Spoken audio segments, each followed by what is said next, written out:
Heç mən bir şey sizə deyim, bu Ayətullah Əli Xamneyinin öldürülməsindən sonra mənə elə gəlir ki, bu hadisələrin bu gedişatını təhlil etdikdə bu qənaətə gəlmək olar ki, bəlkə də İranda ən xeyirxah adam Əli Xamney imiş.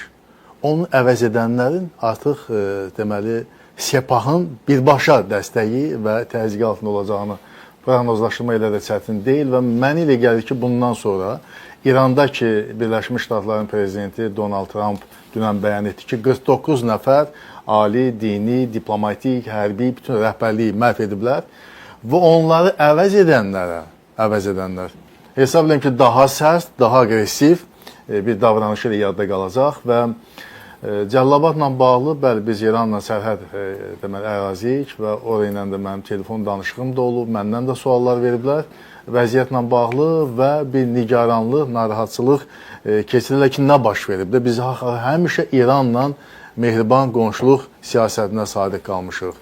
Axı, nə olub ki, ola bu addım atıb? Doğrudan da məntiq ilə baxanda, mən çıxışımın əvvəlində də bunu söylədim ki, məntiq tamamilə bunun əksinədir. Hətta mən deyərdim ki, bax, 20 ildir ki, biz İranla bağlı məlum siyasəti həyata keçirdik.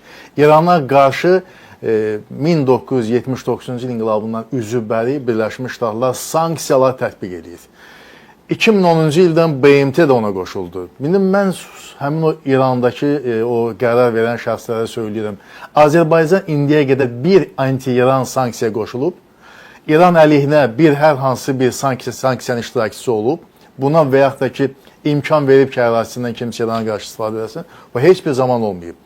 Və bütün bu reallıqlar fonunda İranın dünyada dostlarının sayı da çox azdır. Müsəlman dünyası bugün təxminən bir 2 milyarda yaxın müsəlman dünyada var. Bir 22 ərəb dövləti var, bir 57 müsəlman ölkəsi və dövləti var. Bunların böyük əksəriyyəti ilə İranın münasibətləri çox gərgindir və Fars körfəzinin ərəb dövlətləri ilə bu günləri münasibətlərlə müharibə səviyyəsində gəlib çatıb. Səudiyyə Ərəbistanı müsəlman dünyasında ən nəhəng dövlətlərdən biridir. Səudiyyə Ərəbistanı və İran münasibətləri bugün faktiki düşmənçilik münasibətləridir. Və hətta iş oraya gəlib çatıb ki, Pakistan dövləti bəyanat verdi ki, Səudiyyə Ərəbistanına qarşı İran öz aqressiv hərəkətlərini əl çəkməsə, belə olan vəziyyətdə İranla, Pakistanla Səudiyyə Ərəbistan arasında qarşılıqlı təhlükəsizliyin təminatı ilə bağlı müqavilə var və biz öz nüvə silahımızdan Səudiyyə Ərəbistanı təmin etmək hüququna da malik kimi bəyanat verdi. Və bütün bu söylədiyimiz reallıqlarda Azərbaycan çox az dövlətlərdən biridir ki, bu dünyada Azərbaycan İranla həmişə o mehriban qonşuluq siyasətinə sadiq qalıb. Hətta ölkə prezidenti Cənab İlham Əliyevin müəyyən etdiyi xarici siyasət kursunun prioritet istiqaməti ikitərəfli münasibətlər formatıdır. Amma ikitərəfli münasibətlərin özündə də qonşularla münasibət prioritetdir. Yəni, dövlətimizin başçısı müəyyən edib ki, biz qonşularımızla daha sıx, daha yaxın, daha mehriban olmalıyıq. Onların əleyhinə olan heç bir kampaniyada yer almamalıyıq. Bu, dövlətimizin müəyyən etdiyi siyasətdir və bu təkcə siyasət deyil, təkcə nəzəriyyə deyil, bu həm də praktikada öz təsdiqini tapır. Və belə olan vəziyyətdə onda sual yaranır ki, İranda kimdir bu qərarları qəbul edən şəxslər? Görünür ki, bu qərarların qəbulu heç də strateji düşüncənin məhsulu deyil. Belə olsaydı, Azərbaycana qarşı məlum qərəzli və xəyanətkar addım atılmazdı.